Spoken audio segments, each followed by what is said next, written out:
Vous le savez, on parle de choses positives sur ce blog et aujourd'hui je suis avec Jean-Pierre Dolly, qui est un spécialiste en ressources humaines. Jean-Pierre, comment vas-tu?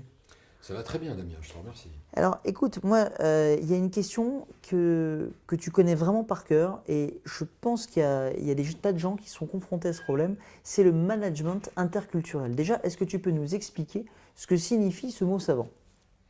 Oh, c'est pas si savant que ça.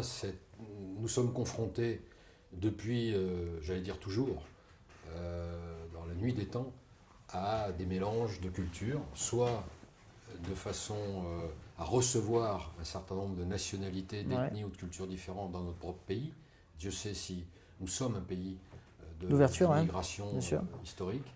Et deuxièmement, la France est en Europe, dans le monde, et donc il y a de plus en plus d'entreprises qui se développent à l'international et donc qui envoient un certain nombre de managers, de cadres, etc., à l'étranger. Et donc, nous avons créé, il y a déjà quelques années, donc des séminaires de management interculturel dans l'entreprise, dans les écoles, dans les universités. Ça se passe comment? Pour informer. Alors, ça se passe tout simplement, c'est d'abord un rappel historique sur l'histoire de l'humanité, Ouais. l'histoire des immigrations, C'est pas plus mal, hein. migrations à travers Ouais. le monde. Donc, on en vient évidemment à parler du racisme, et non pas des races, car il n'y a qu'une seule race, la race humaine.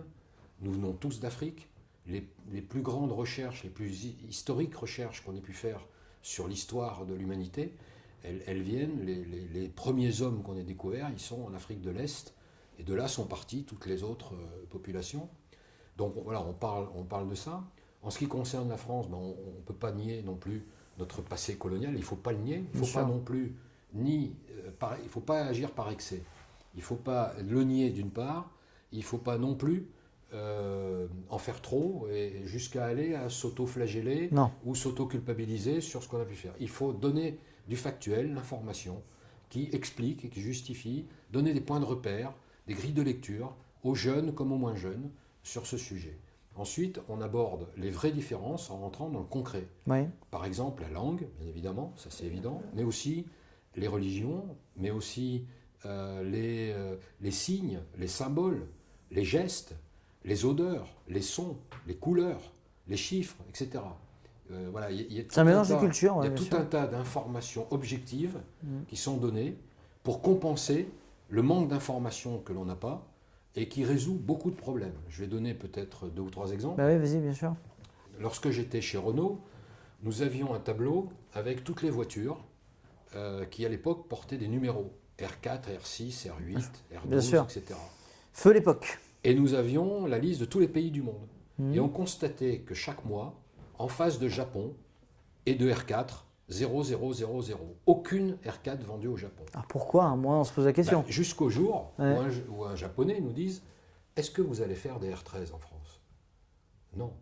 Eh bien, le 4 au Japon, c'est le 13 chez vous. C'est-à-dire qu'il y a, dans beaucoup d'immeubles, il n'y a pas de 4e étage, il n'y a pas de chambre 4 dans les hôtels.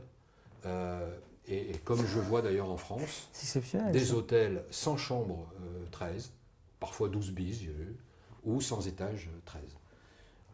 D'autres exemples, les gestes par exemple.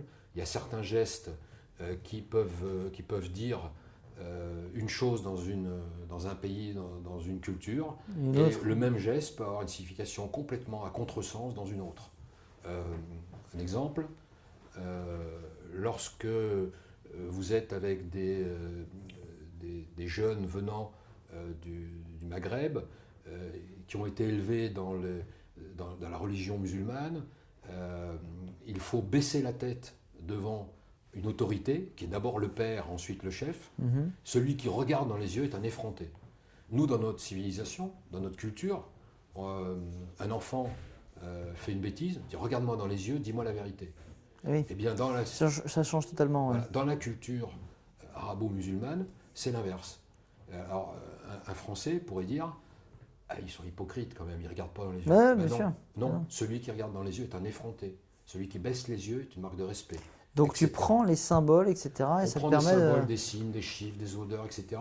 pour montrer que ces différences ont une justification, une explication. Donc encore une fois, ce sont des grilles de lecture, des points de repère pour compenser le manque d'informations, mais qui, au final, lorsque des cas se présentent, résolvent beaucoup de choses. Ça marche en petite équipe? Comment Oui, tu fais ce genre de choses? c'est surtout en formation. Donc, voilà, une douzaine, quinzaine, vingtaine de personnes. C'est pas des conférences devant un grand Non, public.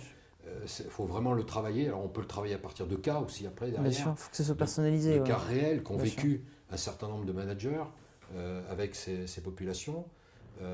C'est très important de le faire avant de partir dans le cas d'un travail à l'international ou d'une expatriation. Et c'est très important de le faire aussi ici, dans notre propre pays, Bien sûr. avec un grand nombre voilà, d'immigrés historiques, quelles que soient les nationalités et les provenances. Merci beaucoup Jean-Pierre. J'espère que vous en savez plus maintenant sur le management interculturel. C'est un sujet que que je connaissais, mais je ne savais pas qu'on lui avait attribué ce nom et qu'en tout cas il existait des solutions. Merci de ta venue. Et puis on se retrouve pour une prochaine vidéo bientôt. Ok, merci Damien. Salut.